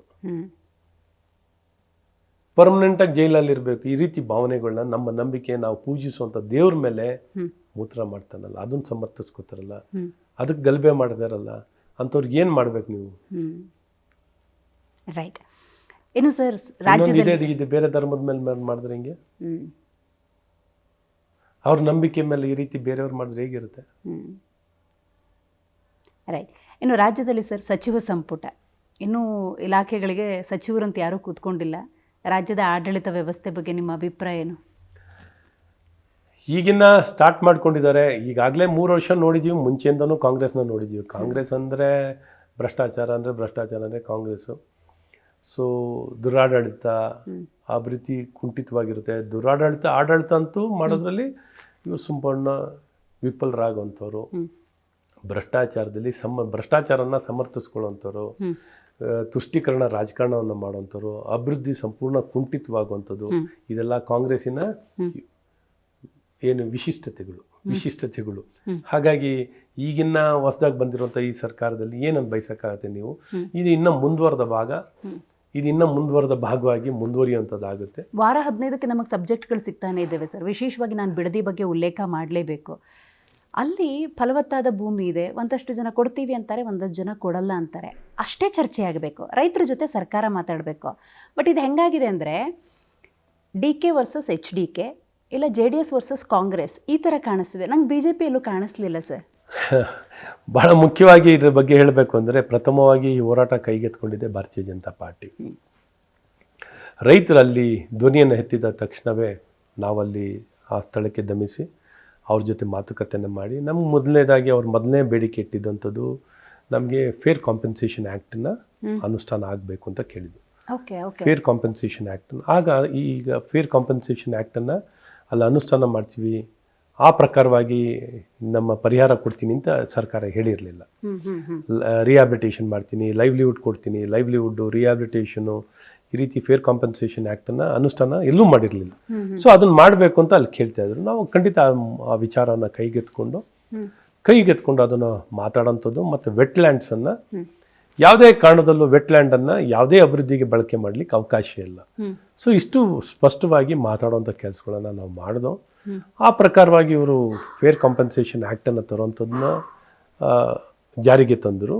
ಲೈವ್ಲಿಹುಡ್ ಕರ್ನಾಟಕದಲ್ಲಿ probably for the first time ಇಷ್ಟು ಒಂದು ಪರಿಹಾರದಲ್ಲಾಗಲಿ ರಿಹ್ಯಾಬಿಲಿಟೇಷನಲ್ಲಾಗಲಿ ಅಥವಾ ಲೈವ್ಲಿಹುಡ್ ಕೊಡೋದ್ರಲ್ಲಿ ಪ್ರಥಮ ಬಾರಿ ಈ ಸರ್ಕಾರಗಳು ಏರ್ಪೋರ್ಟಲ್ಲೆಲ್ಲ ಮಾಡಿದ್ರು ನೋಡಿದ್ದೀರಾ, ಲೈವ್ಲಿಹುಡ್ ಕೊಡಲಿಲ್ಲ, ರಿಹ್ಯಾಬಿಲಿಟೇಷನ್ ಕೊಡಲಿಲ್ಲ, ಫೇರ್ ಕಾಂಪೆನ್ಸೇಷನ್ ಆ್ಯಕ್ಟ್ ಇಂಥ ಬೇರೆ ಬೇರೆ ಕಡೆ ಎಲ್ಲೂ ಕೊಡಲಿಲ್ಲ. ಆದರೆ ಇಲ್ಲಿ ಇವತ್ತು ಕೊಡೋಂಥ ಪ್ರಯತ್ನ ಆಗಿದೆ. ಆದರೆ ಇಲ್ಲಿ ಫಲವತ್ತಾಗಿರೋ ಜಾಗ ಇವತ್ತು ರೈತರಿಗೆ ಮೊದಲೇ ಏನಾಗ್ಬಿಟ್ಟಿದೆ, ಪ್ರಿಲಿಮಿನರಿ ನೋಟಿಫಿಕೇಶನ್ ಆಗಿದೆ, ಈಗ ಫೈನಲ್ ನೋಟಿಫಿಕೇಶನ್ ಮಾಡ್ಕೊಂಡ್ಬಿಟ್ಟಿದ್ದಾರೆ. ಇವತ್ತು ಪರಿಸರ ಕಾಪಾಡ್ಕೊಳ್ಳಿಕ್ಕೆ ಅಸ್ತ್ರ ಏನು ಅಂದರೆ ಎನ್ವೈರನ್ಮೆಂಟಲ್ ಇಂಪ್ಯಾಕ್ಟ್ ಬೇಸಿಸ್ ಮೇಲೆ ಇದನ್ನ ತಡಿಬೇಕು. ಕರೆಕ್ಟ್. ಇವತ್ತು ಎನ್ವೈರನ್ಮೆಂಟಲ್ ಇಂಪ್ಯಾಕ್ಟು ಮತ್ತು ಅಲ್ಲಿರೋಂಥ ರೈತರು ನೀವು ದುಡ್ಡು ಕೊಡ್ತೀರಾ, ನಾವು ಹೆಂಗೆ ಬದುಕು ಕಟ್ಕೊಳ್ಳೋಣ, ನೀವೇನೋ ದುಡ್ಡು ಕೊಟ್ಬಿಡ್ತೀರಾ, ಈ ದುಡ್ಡನ್ನು ಬಳಕೆ ಮಾಡ್ಕೊಂಡು ನಾನು ಈಗೇನೋ ಯಾವುದೋ ವ್ಯವಸಾಯ ಮಾಡ್ತಿದ್ದೀನಿ, ವ್ಯವಸಾಯನೇ ಮಾಡಬೇಕೇ ಹೊರತು ನಾನು ಬೇರೆ ಏನು ಮಾಡ್ಲಿಕ್ಕೆ ಬರಲ್ಲ. ಅಥವಾ ಹಸುಕರನ್ನು ಸಾಕೊಂಡಿದ್ದೆ, ಹಾಲು ಉತ್ಪಾದನೆ ಮಾಡ್ತಿದ್ದೆ, ಹೈನುಗಾರಿಕೆ ಮಾಡ್ತಿದ್ದೆ, ಈಗ ಬೇರೆ ಬೇರೆ ವೃತ್ತಿ ಮಾಡಿದ್ರೆ ನೀವು ಎಲ್ಲಿಂದ ಮಾಡೋಣ? ಏಕಾಏಕಿ ಹಿಂಗಾದ್ರೆ ಪರಿಸ್ಥಿತಿ ನಮ್ಮ ಕತೆ ಏನಾಗ್ಬೋದು?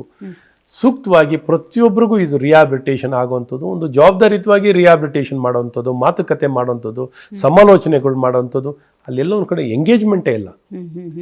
ಇದು ಎಂಗೇಜ್ಮೆಂಟು ಕೆಳ ಮಟ್ಟದಲ್ಲಿ ಎಂಗೇಜ್ಮೆಂಟ್ ಆಗೋದು, ವಿಶ್ವಾಸಕ್ಕೆ ತೊಗೊಳ್ಳೋವಂಥ ಇದು ಯಾವುದೂ ಇಲ್ಲ. ಇದೊಂಥರ ದಬ್ಬಾಳಿಕೆ ಮಾಡುವಂಥದ್ದು ನಾವು ನೋಡೋದ್ರಲ್ಲಿ ದಬ್ಬಾಳಿಕೆ ಮಾಡುವಂಥದ್ದು ಕಾಣ್ತಿದೆ. ಹಾಗಾಗಿ ಇವತ್ತು ರೈತರನ್ನ ಭಾಳ ಹಗುರವಾಗಿ ತೊಗೊಳೋಕೆ ಹೋಗ್ತಿರೋಂಥದ್ದು ತಪ್ಪು.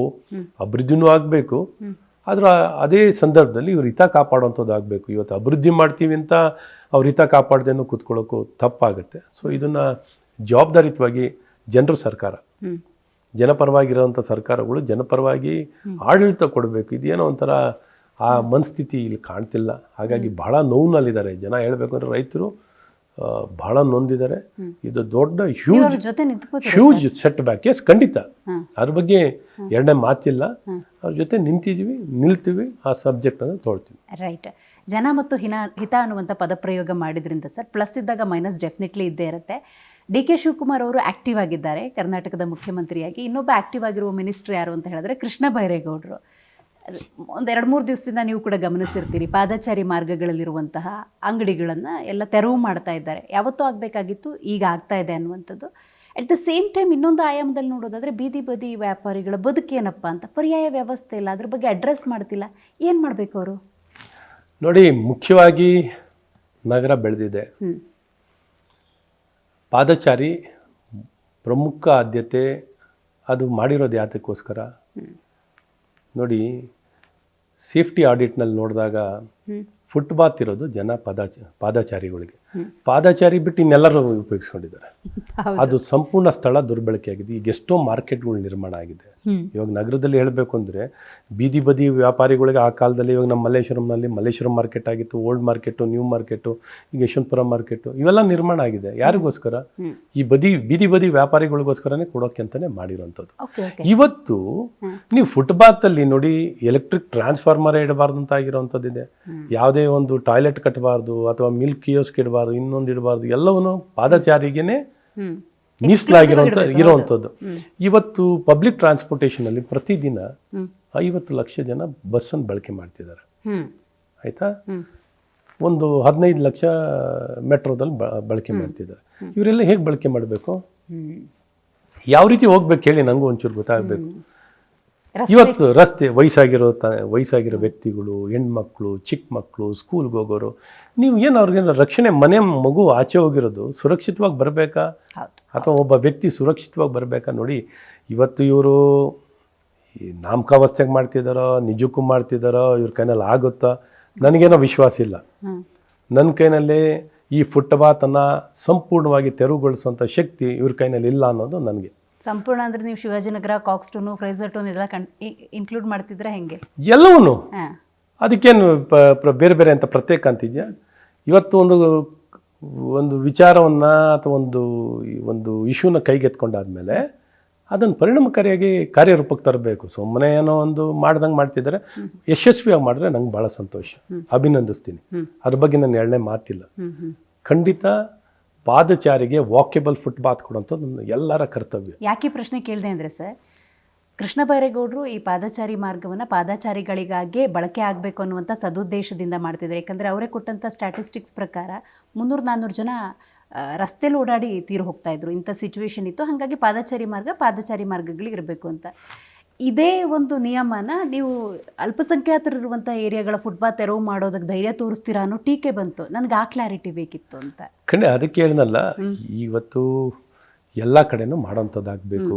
ಪಾದಚಾರಿ ಇರೋಂಥದ್ದು ಜನ ಓಡಾಡಲಿಕ್ಕೆ, at least arterial and sub arterial ರೋಡ್ಗಳಲ್ಲಿ ಪಾದಚಾರಿಗಳು ಓಡಾಡಲಿಕ್ಕೆ ಅವಕಾಶ ಆಗಬೇಕು. ಅದು ಅಲ್ಪಸಂಖ್ಯಾತರ ಜಾಗ ಇರಲಿ, ಬಹುಸಂಖ್ಯಾತರಾಗಿರಲಿ, ಇನ್ನೊಬ್ಬರಾಗಲಿ ಮತ್ತೊಬ್ಬರಾಗಲಿ, ಫುಟ್ಪಾತನ್ನು ತೆರವುಗೊಳಿಸುವಂಥ ಸ್ಪಷ್ಟತೆಯನ್ನು ಇವ್ರು ಇಟ್ಕೊಂಡು ಅದನ್ನು ಕಾರ್ಯರೂಪಕ್ಕೆ ತರಬೇಕು. ತಂದು ಕಾರ್ಯರೂಪ ಇನ್ನು ಪಕ್ಷಾತೀತವಾಗಿ ಹೇಳಬೇಕು ಅಂದರೆ, ನಿಮಗೆ ಪಕ್ಷಾತೀತವಾಗಿ ಬೆಂಗಳೂರಿನ ಎಲ್ಲ ಶಾಸಕರು, ಅವರು ಇವರು ಅಂತ ಅಲ್ಲ, ಎಲ್ಲ ಶಾಸಕರ ಒಮ್ಮತ ಇದೆ. ಪಾದಚಾರಿಗೆ ಆದ್ಯತೆ ಕೊಟ್ಟು ನಂಬರ್ 1 ರೈಟ್ ಇರೋದು ಯಾರಿಗೆ ಗೊತ್ತಾ? ಪಾದಚಾರಿಗೆ. 2ನೇ ರೈಟ್ ಇರೋದು ಯಾರು ಗೊತ್ತಾ? ಬಸ್ಗಳಿಗೆ. ರಸ್ತೆ ಮೇಲೆ ಬಸ್ಸಿಗೆ ಮೊದಲನೇ ರೈಟು, ಫುಟ್ಪಾತ್ ಮೇಲೆ ಪಾದಚಾರಿಗೆ. ಅದು ಇನ್ಯಾರೇ ಎನ್ಕರೇಜ್ಮೆಂಟ್ ಮಾಡಿರಲಿ, ನಾನು ನನ್ನ ವಿಧಾನಸಭಾ ಕ್ಷೇತ್ರದಲ್ಲಿ ಇದ್ರ ಬಗ್ಗೆ ಬಹಳ ಸ್ಪಷ್ಟವಾಗಿರೋನು.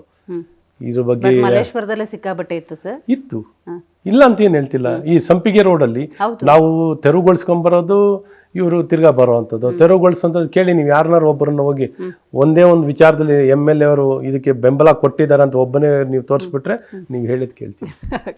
ಆ ರೀತಿ ಸ್ಪಷ್ಟವಾಗಿ ನಿಂತಿದ್ದೀನಿ. ಇವತ್ತು ಬಹಿರಂಗವಾಗಿ ಹೇಳ್ತಾ ಇದ್ದೀನಿ, ಹಿಂದೆ ಮುಂದೆ ಏನಿಲ್ಲ, ಬಹಿರಂಗವಾಗೂ ಬಹಳ ಸ್ಪಷ್ಟವಾಗಿ ಹೇಳ್ತಾ ಇದ್ದೀನಿ. ಅದೇ ಬೀದಿ ಬದಿ ವ್ಯಾಪಾರಿಗಳು, ಮಲ್ಲೇಶ್ವರ ವಿಧಾನಸಭಾ ಕ್ಷೇತ್ರದ ಮತದಾರರು, ನಿಮ್ಮ ಮತದಾರರು, ಅವ್ರಿಗೆ ಪರ್ಯಾಯ ವ್ಯವಸ್ಥೆಗೆ ಹೋರಾಡ್ಬೇಕಲ್ಲ ನೀವು. ಪರ್ಯಾಯ ನಾವು ಹೇಳ್ತಾ ಇದ್ದೀನಲ್ಲ, ಈ ಮಲ್ಲೇಶ್ವರ ಮಾರ್ಕೆಟ್ ಇದೆ, ಮಾಡಿರುವಂಥದ್ದು ಇದೆ, ಯಶವಂತಪುರ ಮಾರ್ಕೆಟ್ ಮಾಡಿದ್ದೀವಿ, ಓಲ್ಡ್ ಮಾರ್ಕೆಟ್ ಮಾಡಿದ್ದೀವಿ. ಹಾಗಂತ ಇದಕ್ಕೇನು ಹಕ್ಕು ಇದೇನು ಬೇರೆಯವ್ರ ಹಂಗಿರೋ ಎಲ್ಲರಿಗೂ ಹಕ್ಕು. ಪಾದಚಾರಿ ಹಕ್ಕು ಕೊಡೋದ, ಪಾದಚಾರಿಗೆ ಮಾಡಿರುವಂಥ ಫುಟ್ಪಾತನ್ನು ನೀವು ಎಲ್ಲದಕ್ಕೂ ಬಳಕೆ ಮಾಡೋವಂಥದ್ದು ಆಗುತ್ತಾ? ಇದೇನು ಅವ್ರ ಹಕ್ಕ? ಇದು ನೀವು ಯಾರಿಗೆ ಹಕ್ಕು ಕೊಡ್ಬೇಕಾಗಿದ್ದೀರೋ ಅವ್ರಿಗೆ ಹಕ್ಕು ಕೊಡೋದು ಬಿಟ್ಟು ಇನ್ನೆಲ್ಲವನ್ನು ದುರ್ಬಳಕೆ ಮಾಡಿ ಅದನ್ನ ಸಮರ್ಥಿಸ್ಕೊಳ್ಳೋಂಥದ್ದು ಇದೆಯಲ್ಲ, ಅದಕ್ಕಿಂತ ದುರಂತ ಇನ್ನೊಂದಿಲ್ಲ. ರೈಟ್. ಬಿಜೆಪಿ ಬಗ್ಗೆ ಮಾತಾಡಲೇಬೇಕು ಸರ್. ಪರಿಷತ್ ಚುನಾವಣೆಯಲ್ಲಿ ಗೆದ್ದ ಭಾವ ನನಗೇನು ಕಾಣ್ತಾ ಇಲ್ಲ. 2 ಸ್ಥಾನ ಇದೆ, ಆದರೆ ಅಡ್ಡ ಮತದಾನ ನಿಮ್ಮನ್ನೆಲ್ಲ ವಿಚಲಿತ ಮಾಡಿಬಿಡ್ತು. ಖಂಡಿತ ಅದ್ರ ಬಗ್ಗೆ ಅನುಮಾನ ಏನಿಲ್ಲ. ಅದು ಒಂದು ಹಿನ್ನಡೆ ಆಗಿದೆ, ಖಂಡಿತ ಹಿನ್ನಡೆ ಆಗಿದೆ. ಯಾವುದೇ ಪಕ್ಷಕ್ಕೆ ಶಿಸ್ತು ಅಥವಾ ಯಾವುದೋ ಅಡ್ಡ ಮತದಾನ ಮಾಡಿದಾಗ ಅಲ್ಲೆಲ್ಲ ಒಂದು ಕಡೆ ಒಂಥರ ಒಳ್ಳೆ ಸಂದೇಶ ಅಲ್ಲ. ಇಲ್ಲೆಲ್ಲ ಒಂದು ಕಡೆ ಈ ಶಿಸ್ತಿಲ್ಲ, ಪಕ್ಷ ನಿಷ್ಠೆ ಇಲ್ಲ, ಇಡ್ತಾ ಇಲ್ಲ ಅನ್ನೋಂಥದ್ದು, ಇವೆಲ್ಲ ಒಂದು ಕೆಟ್ಟ ಮೆಸೇಜ್ ಹೋಗುತ್ತೆ. ಪೊಲಿಟಿಕ್ಸ್ನಲ್ಲಿ ಇದೆಲ್ಲ ನಡೆಯುತ್ತೆ. ರಾಜಕೀಯ ವ್ಯವಸ್ಥೆಗಳಲ್ಲಿ ಒಳ್ಳೆಯವರು ಕೆಟ್ಟವರು ಎಲ್ಲರೂ ಇರ್ತಾರೆ. ಸಾಂದರ್ಭಿಕವಾಗಿ ಕೆಲವರು ಏನೇನೋ ಒಂದು ಒಪ್ಪಂದದಲ್ಲಿ ಏನೇನೋ ಮಾಡಿಟ್ಬಿಡ್ತಾರೆ. ಆ ರೀತಿ ತಪ್ಪೋದು ಮಾಡಬಾರ್ದು. ಈ ತಪ್ಪನ್ನು ಮಾಡಿದರೆ ಇದನ್ನು ಪತ್ತೆ ಹಚ್ಚಲಿಕ್ಕೆ ಏನಾಗ್ಬಿಟ್ಟಿದೆ, ಇದನ್ನು ತನಿಖೆ ಮಾಡಲಿಕ್ಕೆ ಬ್ಯಾಲೆಟ್ ಪೇಪರು, ಹ್ಯಾಂಡ್ ರೈಟಿಂಗು, ಫೋರೆನ್ಸಿಕ್ಕು ಈ ಮಾಡಲಿಕ್ಕೆ ಅವಕಾಶವನ್ನು ಎಲೆಕ್ಷನ್ ಕಮಿಷನ್ ಅವರೇ ಕೊಡಬೇಕಾಗತ್ತೆ. ಸೊ ಇದಕ್ಕೆ ತನಿಖೆ ಮಾಡಿದ್ರೆ ಒಳ್ಳೆಯದು. ತನಿಖೆ ಮಾಡಿ ಇಂಥವ್ರು ಯಾರೇ ಅಡ್ಡ ಮತದಾನ ಮಾಡ್ತಂಥವ್ರನ್ನ ಹಿಡಿಬೇಕು. ಸರ್, ನೀವು ಬಿಜೆಪಿಯವರು ಈ ಥರ ತನಿಖೆ ಆಗಬೇಕು ಅನ್ನೋ ಕಾಂಟೆಕ್ಸ್ಟಲ್ಲಿ ಮಾತಾಡೋರು ತೀರಾ ಕಡಿಮೆ. ಸೀದಾ ಧರ್ಮಸ್ಥಳಕ್ಕೆ ಹೋಗೋದು, ಆಣೆ ಪ್ರಮಾಣ ಅಂತ ಮಾತಾಡೋದು, ಧಾರ್ಮಿಕ ಲೇಪ ಕೊಟ್ಬಿಡ್ತೀರಲ್ಲ. ಲೇಪ ಅಂದರೆ ಇವಾಗ ಜನರಿಗೆ ನಂಬಿಕೆ ಇರುವಂಥದ್ದು. ಇವತ್ತೆಲ್ಲ ಒಂದು ಕಡೆ ಜವಾಬ್ದಾರಿ ಎಲ್ಲ ಬೆರಳು ತೋರಿಸುವಂಥ ಕೆಲಸಗಳು ನಡೀತಾ ಇರ್ತದೆ. ಪಾಪ ಮಾಡಿರೋನು ಯಾರೋ, ಇದ್ರ ಮೇಲೆ ಆಪಾದನೆ ತಗೊಳ್ಳೋನು ಯಾರೋ ಏನು ಸಂಚನ್ನು ಹೂಡಿರ್ತಾರೆ, ಇನ್ನೊಂದು ಅಪಪ್ರಚಾರ ಮಾಡ್ತಿದೆ. ಸತ್ಯ ಯಾವುದು ಸುಳ್ಳು ಯಾವುದು ಅಂತ ನನಗೂ ಗೊತ್ತಿಲ್ಲ. ಸೊ ಹಾಗಾಗಿ ಅವರವರ ಈಗ ಆಪಾದನೆಗಳಿಗೆ ಒಳಗಾಗಿರ್ತಾರೆ. ಅವ್ರು ಸಮರ್ಥಿಸ್ಕೋಬೇಕು ಅಥವಾ ಅದರಿಂದ ಮುಕ್ತ ಆಗಬೇಕು ಅಥವಾ ಜವಾಬ್ದಾರಿತವಾದಂಥ ಸ್ಥಾನದಲ್ಲಿ ಇರ್ತಾರೆ. ಹಾಗಾಗಿ ಅವನ್ನೆಲ್ಲ ಎಲ್ಲ ಒಂದು ಕಡೆ ದೇವರ ಮೇಲೆ ಭಾರ ಇಟ್ಟು ದೇವರನ್ನ ನಂಬಿಕೆ ಇರುವಂಥದ್ದನ್ನ ಅವನ ಮುಂದೆ ತಮ್ಮ ಸ್ಪಷ್ಟ ನಿಲುವನ್ನು ತಗೊಳ್ಳೋಂಥ ಪ್ರಯತ್ನಗಳನ್ನು ಮಾಡ್ತಾರೆ. ಸೊ ಇದೆಲ್ಲ ಅವ್ರವ್ರ ವೈಯಕ್ತಿಕವಾಗಿ ಬಿಟ್ಟಿರೋದು, ನಾನು ಹೇಳೋಕ್ಕಾಗಲ್ಲ ಯಾರು ಏನು ಮಾಡಬೇಕು ಅಂತ. ಪ್ರಜಾಪ್ರಭುತ್ವ ಅವ್ರವ್ರ ನಂಬಿಕೆ ಪ್ರಕಾರವಾಗಿ ಅವ್ರು ಮಾಡ್ತಾರೆ. ಆದರೆ ವ್ಯವಸ್ಥೆನಲ್ಲಿರೋವಂಥದ್ದು ಇದು ಎಲ್ಲ ಒಂದು ಕಡೆ ಎಲೆಕ್ಷನ್ ಕಮಿಷನ್ಗೆ ನಾವು ಅವಕಾಶ ಇದೆಯಾ ಅಂತ ನಾನು ನೋಡಬೇಕು. ಈ ರಿಕ್ವೆಸ್ಟನ್ನು ಕೊಟ್ಟು ತನಿಖೆ ಮಾಡಿ ನಮ್ಮ ಪಕ್ಷದಿಂದ ಈ ರೀತಿ ಉಲ್ಲಂಘನೆ ಆಗಿದೆ ಅನ್ನೋಂಥ ರಿಕ್ವೆಸ್ಟನ್ನು ಕೊಟ್ಟು ಆ ತನಿಖೆಯನ್ನು ಮಾಡಲಿಕ್ಕೆ ಅವಕಾಶವನ್ನು ಮಾಡಬೇಕು. ಯಾಕಂದರೆ ಶಿಸ್ತು ದಿಸ್ ಕೈಂಡ್ ಆಫ್ ಡಿಫೆಕ್ಷನ್ ಮಾಡ್ಕೊಳ್ಳೋಂಥದ್ದು ಅಥವಾ ಪಕ್ಷದ ವಿಪಿನ ವಿರುದ್ಧವಾಗಿ ಓಟ್ ಹಾಕುವಂಥದ್ದು ಇದೆಲ್ಲ ಸರಿಯಲ್ಲ ಅಂತ. ಮೇಲ್ನೋಟಕ್ಕೆ ಎಷ್ಟು ಶಿಸ್ತು ಕಾಣುತ್ತೆ ಅಂತ ಬಿಜೆಪಿಯಲ್ಲಿ. ತಳಮಟ್ಟದಲ್ಲಿ ಇದು ಎಷ್ಟರ ಮಟ್ಟಿಗೆ ಅಂದರೆ ಸರ್, ಬಿಜೆಪಿಯ ತಳಮಟ್ಟದ ಕಾರ್ಯಕರ್ತರ ಧ್ವನಿಯಾಗಿ ಪ್ರಶ್ನೆ ಕೇಳ್ತಾ ಇದ್ದೀನಿ. ನಿಮ್ಮಂಥ ದೊಡ್ಡ ದೊಡ್ಡ ನಾಯಕರು ಬಿಜೆಪಿ ಅಂದರೆ ನಾನು ಅಂದರೆ ಬಿಜೆಪಿ ಅಂತಿರ್ತಾರಲ್ಲ, ಅವ್ರಿಗೆ ಅಪಮಾನ ಮಾಡ್ತಿದ್ದೀರಿ ಇಂಥ ಬೆಳವಣಿಗೆಗಳಿಂದ ಅಂತ. ನೋಡಿ, ಶಿಸ್ತಿನ ಬಗ್ಗೆ ಭಾರತೀಯ ಜನತಾ ಪಾರ್ಟಿಯ ಶಿಸ್ತಿನ ಬಗ್ಗೆ 2 ಅನುಮಾನ ಇಲ್ಲ. ಪಕ್ಷದಲ್ಲಿ ನಿಷ್ಠೆ ಇರುವಂಥದ್ದೇ ಇದೆ, ನಿಷ್ಠೆ ಇದೆ. ಅಪ್ರಾಮಾಣಿಕರು ವಿರಳವಾಗಿ ಅಲ್ಲಿ ಇಲ್ಲಿ ಇರ್ತಾರೆ. ಅದನ್ನೇ ನಾವು ದೊಡ್ಡ ಮಟ್ಟದಲ್ಲಿ ಅದೇ ನಮ್ಮ ಪಕ್ಷ ಅಂತ ಹೇಳೋಕ್ಕಾಗಲ್ಲ. ಸಣ್ಣದೇ ಇರ್ತಾರೆ, ಅಂಥ ಅರಗಿಸ್ಕೊಳ್ಳೋ ಶಕ್ತಿ, ಅದನ್ನು ಮೀರಿ ಬೆಳೆಯುವಂಥ ಶಕ್ತಿ ನಮಗಿದೆ. ಖಂಡಿತ ಇಂಥ ದ್ರೋಹ ಬಗ್ಗೆ ಅಂತ ಕೆಲಸಗಳು ನಡೆಯುತ್ತೆ. ಹಾಗಾಗಿ ಇದನ್ನೆಲ್ಲ ಎಲ್ಲರನ್ನೂ ಸೇರಿಸಿ ಸಾರಾಸಾಟಾಗಿ ಹೇಳೋಕ್ಕಾಗಲ್ಲ. ಇಂಥ ತಪ್ಪು ಒಪ್ಪುಗಳಾದಾಗ ಪಕ್ಷ ಇದನ್ನು ಎದುರಿಸಿ ಸುಧಾರಿಸಿ ಅಥವಾ ಇದನ್ನು ಸರಿಪಡಿಸ್ಕೊಳ್ಳೋಂಥ ಶಕ್ತಿ ನಮಗಿದೆ. ಖಂಡಿತ ಇದು ಮಾಡ್ಕೋತೀವಿ. ಶಿಸ್ತಿನ ಬಗ್ಗೆ ಎರಡು ಮಾತಿಲ್ಲ. ಭಾರತೀಯ ಜನತಾ ಪಾರ್ಟಿ ಅಂದರೆ ಶಿಸ್ತಿನ ಪಕ್ಷ. ಪಕ್ಷವನ್ನು ಮೀರಿ ವ್ಯಕ್ತಿಗಳು ಯಾರೂ ಏನಿಲ್ಲ. ಪಕ್ಷ ಚೌಕಟ್ಟು ಬೇರೆ ಪಕ್ಷದಲ್ಲಿ ಇರ್ಬೋದು, ನಮ್ಮ ಪಕ್ಷದಲ್ಲಿ ಪಕ್ಷಕ್ಕಿಂತ ದೊಡ್ಡವರು ಯಾರೂ ಇಲ್ಲ. ಹಾಗಾಗಿ ಪಕ್ಷ ಚೌಕಟ್ಟಿನಲ್ಲಿ ಎಲ್ಲರೂ ಇರುವಂಥದ್ದು ಇರ್ತಾರೆ. ಹಾಗಾಗಿ ಆ ಫ್ರೇಮ್ವರ್ಕಲ್ಲಿ ಎಲ್ಲರೂ ಕೆಲಸ ಮಾಡೋವಂಥದ್ದಾಗುತ್ತೆ. ಸೊ ಇಂಥದ್ದು ಏನೇ ತಪ್ಪುಗಳು ಆಗಿದ್ರೂ ಇದನ್ನು ಸರಿಪಡಿಸ್ಕೊಳ್ಳೋಂಥದ್ದು ಆಗುತ್ತೆ ಮತ್ತು ಮುಂದಿನ ದಿನದಲ್ಲಿ ಮುಂದೆ ಸಾಗುವಂಥದ್ದು ಆಗುತ್ತೆ. ಈಗ 2 ನಿಮಿಷ ಮಾತಾಡಬೇಕಾದ್ರೆ ಶಿಸ್ತು ಅನ್ನೋದು ಬಂತು ಸರ್, ಇನ್ನೊಂದು ಅವಕಾಶ ಅನ್ನುವಂಥ ವಿಚಾರಗಳು ಬಂತು. ಈಗ SIR ಆಗ್ತಿದೆ ಸರ್. SIR ಆಗಬೇಕಂದ್ರೆ SIR ಆಗಬೇಕು, ಡೇಟಾ ಕಲೆಕ್ಟ್ ಮಾಡಬೇಕು. ಆದರೆ ಕರಪತ್ರಗಳಲ್ಲಿ ತೇಜಸ್ವಿ ಸೂರ್ಯ ಅವರು ಮತ್ತು CK ರಾಮಮೂರ್ತಿ ಅವರ ಫೋಟೋಗಳನ್ನು ಹಂಚೋ ಮೂಲಕ ಮುಂದಿನ ಎಲೆಕ್ಷನ್ಗೆ BJP ಈಗಲೇ ತಯಾರಿ ಮಾಡ್ತಿದೆಯೇನೋ ಅಂತ. ಹಾಗೇನಿಲ್ಲ. ಎಲೆಕ್ಷನ್ ಇರೋದು ನಮ್ಮ ಮುಂದಕ್ಕೆ, ನಮ್ಮ ಅಸೆಂಬ್ಲಿ ಎಲೆಕ್ಷನ್ ಇರೋದು 28, 29ಕ್ಕೆ ಇರೋವಂಥದ್ದು. ಇಲ್ಲೇನಂದರೆ ಭಾಳ ಮುಖ್ಯವಾಗಿ ಏನೊಂದು ಮತದಾರನಿಗೆ ಅಥವಾ ನಾಗರಿಕನಿಗೆ ಏನನ್ನು ಮಾಡಬೇಕು ಅಂತಂದರೆ ಏನು ವಿಚಾರ ಅಂದರೆ ಮುಖ್ಯವಾಗಿ ಏನೆಲ್ಲ ದಾಖಲೆಗಳು ಕೊಡಬೇಕು, SIR ಅಂದರೆ ಏನು ಎಕ್ಸ್ಪ್ಲೇನ್ ಮಾಡೋವಂಥದ್ದು ಈ ಪ್ಯಾಂಪ್ಲೆಟ್ಗಳು ಮಾಡೋವಂಥದ್ದಾಗಿದೆ. ಪ್ಯಾಂಪ್ಲೆಟ್ನಲ್ಲಿ SIR ಅಂದರೆ ಏನು, ಯಾತಕ್ಕಾಗಿ ಪ್ರಕ್ರಿಯೆಯನ್ನು ಮಾಡ್ತಿದ್ದೀವಿ, ಏನೆಲ್ಲ ನೀವು ದಾಖಲೆಗಳನ್ನು ಕೊಡಬೇಕು, ಏನೇನು ಮಾಡಬೇಕು ಅಂತ ತಿಳಿಸುವಂಥದ್ದು ಒಬ್ಬ ಚುನಾಯಿತ ಪ್ರತಿನಿಧಿಗಳಾಗಿ. ಇವರೇನೋ ಯಾರೋ ಒಂದು ರಾಜಕೀಯ ಪಕ್ಷದಲ್ಲಿ ಸ್ಥಾನಮಾನ ಇಲ್ಲ, ಚುನಾಯಿತ ಪ್ರತಿನಿಧಿಗಳು ಅಂದರೆ ನಾವು ಜನರ ಪ್ರತಿನಿಧಿಸುವಂಥವ್ರು. ನಾವು ಪ್ರತಿನಿಧಿಸುವಂಥವ್ರು ತಿಳಿಸ್ಬೇಕಲ್ಲ, ಯಾರೇನು ಬರ್ತಿದ್ದಾರೆ ಎಲ್ಲರಿಗೂ, ಪ್ರತಿಯೊಬ್ಬರಿಗೂ ಎಕ್ಸ್ಪ್ಲೇನ್ ಮಾಡೋಕ್ಕಾಗಲ್ವಲ್ಲ. ಏನು ಪ್ರಕ್ರಿಯೆ ನಡೀತಿದೆ, ಏನಾಗ್ತಿದೆ, ಏನು ಬಿಡ್ತಿದೆ ಅಂತ ಡೀಟೇಲಾಗಿ ಎಕ್ಸ್ಪ್ಲೇನ್ ಮಾಡಬೇಕಂದ್ರೆ ಮನೆ ಮಕ್ಕಳೆಲ್ಲ, ಮನೆ ವ್ಯಕ್ತಿಗಳೇ ಎಲ್ಲರೂ ಇದನ್ನು ಗಮನಿಸಬೇಕು. ಅಂದರೆ ಸೆಲ್ಫ್ ಎಕ್ಸ್ಪ್ಲನೇಟರಿ ಆದಂಥ ಇಂಥ ಪ್ಯಾಂಪ್ಲೆಟ್ಗಳು ಕೊಡಬೇಕು.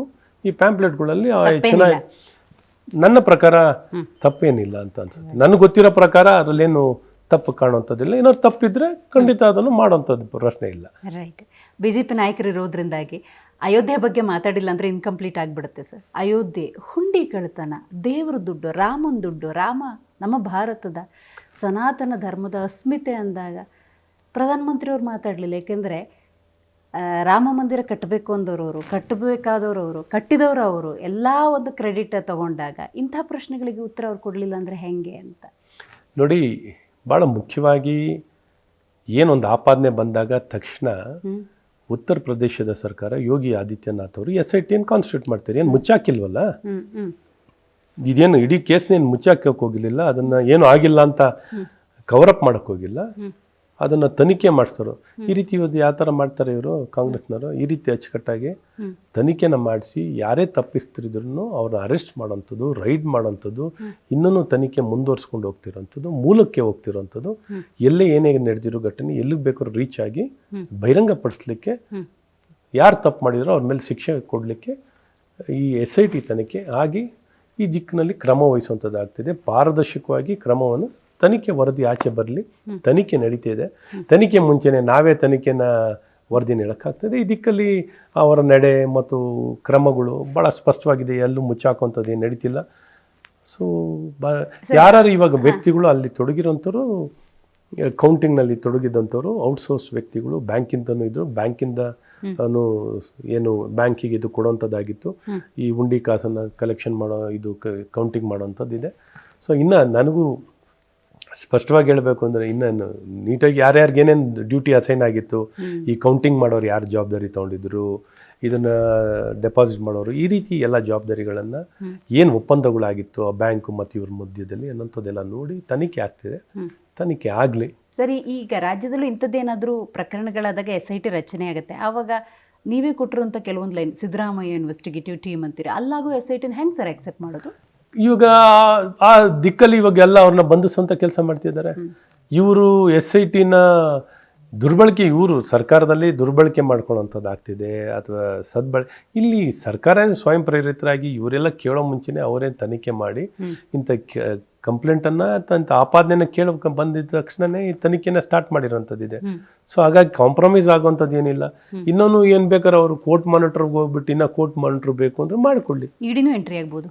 ಯಾರು ಬೇಕಾದ್ರೂ ಎಂಟ್ರಿ ಆಗ್ಬೋದು, ಎಲ್ಲಿ ಬೇಕಾದ್ರೂ ಎಂಟ್ರಿ ಆಗ್ಬೋದು, ಏನು ಬೇಕಾದ್ರೂ ತನಿಖೆಯನ್ನು ಒಟ್ಟಾರೆ ಯಾರೇ ತಪ್ಪು ಮಾಡಿದ್ರು ಶಿಕ್ಷೆ ಆಗುವಂಥದ್ದಾಗಬೇಕು. ಆ ದಿಕ್ಕಲ್ಲಿ ಶಿಕ್ಷೆ ಕೊಡುವಂಥದ್ದು, ಕ್ರಮ ವಹಿಸುವಂಥದ್ದಕ್ಕೆ ಬದ್ಧರಾಗಿದ್ದೀವಿ. ಭಾರತೀಯ ಜನತಾ ಪಾರ್ಟಿ ಯಾವುದನ್ನು ಮುಚ್ಚಾಕೊಳ್ಬೇಕು, ಯಾವುದನ್ನು ಕವರ್ ಮಾಡಿಬಿಡ್ಬೇಕು, ರಾಮನಿಗೆ ಅಗೌರವ ತರುವಂಥದ್ದಾಗಲಿ ಅಥವಾ ಜನರ ನಂಬಿಕೆಗೆ ಅಗೌರವ ತರುವಂಥದ್ದಾಗಲಿ, ನಂಬಿಕೆ ದ್ರೋಹ ಮಾಡುವಂಥ ಪ್ರಶ್ನೆನೇ ಇಲ್ಲ. ಯಾರೇ ತಪ್ಪು ಮಾಡಿದಲ್ಲಿ ಆ ತಪ್ಪು ಮಾಡಿದಂಥವ್ರಿಗೆ ಶಿಕ್ಷೆ ಆಗುವಂಥದ್ದಾಗಬೇಕು. ಆ ಶಿಕ್ಷೆ ಕೊಡುವಂಥದ್ದು ಮತ್ತು ಇದಕ್ಕೆ ತಡೆಗಟ್ಟಕ್ಕೂ ಕ್ರಮ ವಹಿಸುವಂಥದ್ದು ಆಗ್ತಿದೆ.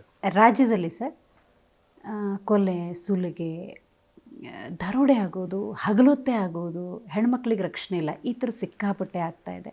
ಪ್ರತಿಪಕ್ಷವಾಗಿ ನೀವು ಧ್ವನಿ ಎತ್ತಬೇಕು, ಇಂಥ ಕಾನೂನು ಸುವ್ಯವಸ್ಥೆ ಸರಿಯಾದ ರೀತಿಯಲ್ಲಿ ಆಗಬೇಕು ಅಂತ ಮಾತಾಡಬೇಕು ಸರ್. ಬಟ್ ತುಂಬ ಹೆಚ್ಚಾಗ್ತಿದೆ ಈ ದಿನಗಳಲ್ಲಿ. ಖಂಡಿತ ತುಂಬ ಜಾಸ್ತಿನೇ ಆಗಿದೆ. ಕೊಲೆ, ಸುಲಿಗೆ, ಹೆಣ್ಮಕ್ಳ ಅತ್ಯಾಚಾರ ಆಗುವಂಥದ್ದು, ಮೊಲೆಸ್ಟಿಂಗ್ ಆಗುವಂಥದ್ದು, ಸುರಕ್ಷಿತವಾಗಿ ಓಡಾಡೋದೇ ಕಷ್ಟ ಆಗಿದೆ. ಹಾಗಾಗಿ ಕೊಲೆ ಆಗ್ತಿರುವಂಥದ್ದಾಗಲಿ, ದರೋಡೆಗಳಾಗುವಂಥದ್ದಾಗಲಿ ಇವೆಲ್ಲವೂ ಬಹಳಷ್ಟು ನಡೀತಿದೆ. ಹಾಗಾಗಿ ಸಂಪೂರ್ಣ ವಿಫಲವಾಗಿದೆ. ಈ ದಿಕ್ಕಲ್ಲಿ ನಾವಂತೂ ಈ ಸರ್ಕಾರಕ್ಕೆ ತರಾಟೆ ತಗೊಳ್ಳುವಂಥ ಕೆಲಸಗಳನ್ನ ಭಾಳ ಪರಿಣಾಮಕಾರಿಯಾಗಿ ಇವತ್ತೊಂದೇ ಅಲ್ಲ, ಟಾಯ್ಲೆಟ್ನಲ್ಲಿ ಕ್ಯಾಮ್ರಾ ಎಲ್ಲವನ್ನೂ ಬಾಂಬ್ ಆಗ್ತಿದ್ದಾಗಲಿ ಅಥವಾ ಕೊಲೆ ಮಾಡಿದ್ದು ಕುಕ್ಕರ್ ಬಾಂಬ್ ಆಗಲಿ, ಇನ್ನೊಂದು ರಾಮೇಶ್ವರ ಬಾಂಬ್ ಎಲ್ಲವನ್ನೂ ಸಮರ್ಥಿಸ್ಕೋತಾರೆ. ಈ ಎಲ್ಲ ಸಮರ್ಥಿಸ್ಕೋತಾರೆ. ಏನೇ ತಪ್ಪು ಮಾಡಿದ್ರು ಇವು ಸಮರ್ಥಿಸ್ಕೊಳ್ಳುವಂಥ ಸರ್ಕಾರ ಏನಾರು ಇದ್ರೆ ಈ ಕಾಂಗ್ರೆಸ್ ಸರ್ಕಾರ ಬಂಡ ಸರ್ಕಾರ. ಸರ್ ನೀವು ಬಂಡ್ರಂದ್ರೆ ಪರಮ ಬಂಡ್ರು. ಓಕೆ, ನೀವು ಹೇಳ್ತೀರಲ್ಲ ದಿನನಿತ್ಯ ಒಂದೊಂದು 2-5 ಇಶ್ಯೂ ಬರ್ತದೆ. ಯಾವ ಇಶ್ಯೂ ಇಂಡೆಕ್ಸಿಂಗ್ ಮಾಡಬೇಕಾಗಿದೆ, ಇದು ಒಂಥರ ದೊಡ್ಡ ಇಂಡೆಕ್ಸಿಂಗ್ ಮಾಡೋವಂಥ ಪರಿಸ್ಥಿತಿ. ಸರ್ ನೀವು ಪರಿವಿಡಿ ಹಾಕಬೇಕು ಅನ್ನೋದಾದ್ರೆ ನಿಮ್ಮಲ್ಲಿ ಸಂಘಟನೆ ಅನ್ನೋದಾಗಬೇಕು. ಈಗ ನಿಮ್ಮ ನಾಯಕರ ಬಗ್ಗೆನೇ, ಬಿಜೆಪಿ ರಾಜ್ಯಾಧ್ಯಕ್ಷರ ಬಗ್ಗೆನೇ ಪಕ್ಷದಲ್ಲಿ ಒಂದಷ್ಟು ಅಸಮಾಧಾನ. ನೀವು ಹೆಂಗೆ ಸಂಘಟನೆ ಮಾಡ್ತೀರಿ, ಜೊತೆಯಾಗಿ ಹೆಂಗೆ ಹೋರಾಡ್ತೀರಿ? ಕಾಣಲ್ಲ sir, which is not visible. ಖಂಡಿತ ಆ ದಿಕ್ಕಿನಲ್ಲೆಲ್ಲ ಒಗ್ಗಟ್ಟಿನಲ್ಲೇ ಇದೀವಿ. ಆ ರೀತಿ ಅಪಸ್ವರ ಏನಿಲ್ಲ. ಏನೇ ವ್ಯತ್ಯಾಸಗಳಿದ್ರೂ ಯಾವುದನ್ನು ಮೀರಿ ಪಕ್ಷನೇ ನಮಗೆ ದೊಡ್ಡದು. ಹಾಗಾಗಿ ಪಕ್ಷದ ಹಿತದಲ್ಲಿ ಕಾಪಾಡ್ಕೊಳ್ಳೋಕ್ಕೆ ನಾವು ಒಗ್ಗಟ್ಟಿನಿಂದನೇ ಕೆಲಸ ಮಾಡ್ತಿರೋಂಥದ್ದು. ಆ ದಿಕ್ಕಲ್ಲಿ ಎಲ್ಲ ಪ್ರಯತ್ನಗಳು ನಾವು ಮಾಡ್ತಾಯಿದ್ದೀವಿ. ಯಾವುದೇ ಚುನಾವಣೆ ವಿಚಾರದಲ್ಲಾಗಲಿ, ಪಾರ್ಲಿಮೆಂಟ್ ಆಗಲಿ, ಇನ್ನೊಂದಾಗಲಿ, ಎಲ್ಲ ಸಂದರ್ಭದಲ್ಲೂ ಎಲ್ಲ ವಿಚಾರದಲ್ಲೂ ನೀವು ನೋಡಿದ್ದೀರ, ಸದನದಲ್ಲೂ ನಾವೇನು ಪರಿಣಾಮಕಾರಿಯಾಗಿ ಕಾರ್ಯನಿರ್ವಹಿಸ್ತಿರೋಂಥದ್ದೇ, ಒಗ್ಗಟ್ಟಿನಲ್ಲೇ ಕೆಲಸ ಮಾಡ್ತಿರೋಂಥದ್ದಿದೆ. ಜನರ ಎಕ್ಸ್ಪೆಕ್ಟೇಷನ್ ಇನ್ನೂ ಇದೆ, ಭಾಳ ಇನ್ನೂ ಎಕ್ಸ್ಪೆಕ್ಟೇಷನ್, ಇನ್ನೂ ಅಪೋಸಿಷನ್ ಇನ್ನೂ ಎಫೆಕ್ಟಿವ್ ಕೆಲಸ ಮಾಡಬೇಕು, ಸಾಲಲ್ಲ, ಇನ್ನೂ ಚೆನ್ನಾಗಿ ಪರ್ಫಾರ್ಮ್ ಮಾಡಬೇಕು ಅಂತಿದ್ದಾರೆ. ಡೆಫಿನೆಟ್ಲಿ ಎಸ್, ಅದಕ್ಕೆ ಸ್ಕೇಲ್ ಅಪ್ ಮಾಡಿ ಇನ್ನೂ ಚೆನ್ನಾಗಿ ಪರ್ಫಾರ್ಮ್ ಮಾಡುವಂಥ ಕೆಲಸಗಳನ್ನು, ಜನರ ಎಕ್ಸ್ಪೆಕ್ಟೇಷನ್ಗೆ ಮೀರಿ ಕೆಲಸ ಮಾಡುವಂಥ ಕೆಲಸಗಳನ್ನು ನಾವೆಲ್ಲ ಮಾಡ್ತೀವಿ ಅಂತಲೂ ವಿಶ್ವಾಸ ಕೊಡೋಕ್ಕೆ ಇಷ್ಟಪಡ್ತೀನಿ. ರೈಟ್ ಸರ್, ಇವತ್ತಿನ ಕಾರ್ಯಕ್ರಮದಲ್ಲಿ ಭಾಗಿಯಾಗಿ ಹಲವು ವಿಚಾರಗಳನ್ನು ಪ್ರಸ್ತಾಪ ಮಾಡಿದ್ರಿ. Thank you so much. Welcome, ಧನ್ಯವಾದಗಳು. ಸೊ ನೋಡಿದ್ರಲ್ಲ ವೀಕ್ಷಕರೇ, ಇವತ್ತಿನ ಜಿ ಮುಖಾಮುಖಿ ಕಾರ್ಯಕ್ರಮದಲ್ಲಿ ಬಿಜೆಪಿ ಶಾಸಕರು, ಮಾಜಿ ಉಪಮುಖ್ಯಮಂತ್ರಿಗಳು ಅಶ್ವಥ್ ನಾರಾಯಣ ಅವರು ಭಾಗಿಯಾಗಿದ್ದರು. ಬಹಳ ಮುಖ್ಯವಾಗಿ ಕರ್ನಾಟಕದಲ್ಲಿ ಕಾಂಗ್ರೆಸ್ ಆಡಳಿತವನ್ನು ನಡೆಸ್ತಾ ಇದೆ, ನಿಷ್ಕ್ರಿಯವಾದಂತಹ ಆಡಳಿತ. ಇನ್ನು ಜನರ ನಿರೀಕ್ಷೆ ಇದೆ, ವಿಪಕ್ಷದ ಸ್ಥಾನದಲ್ಲಿರುವಂಥ ಬಿಜೆಪಿ ಇನ್ನೂ ಸರಿಯಾದ ಮಟ್ಟದಲ್ಲಿ ಮಾಡಬೇಕು ಅನ್ನುವಂಥದ್ದು. ಆ ನಿಟ್ಟಿನಲ್ಲಿ ಖಂಡಿತ ನಾವು ಕಾರ್ಯೋನ್ಮುಖವಾಗ್ತೀವಿ ಅನ್ನುವಂಥ ವಿಶ್ವಾಸವನ್ನು ವ್ಯಕ್ತಪಡಿಸಿದ್ದಾರೆ. ನೋಡ್ತಾ ಇರಿ ಜಿ ಕನ್ನಡ ನ್ಯೂಸ್, ಸತ್ಯವೇ ಸುದ್ದಿಯ ಜೀವಾಳ.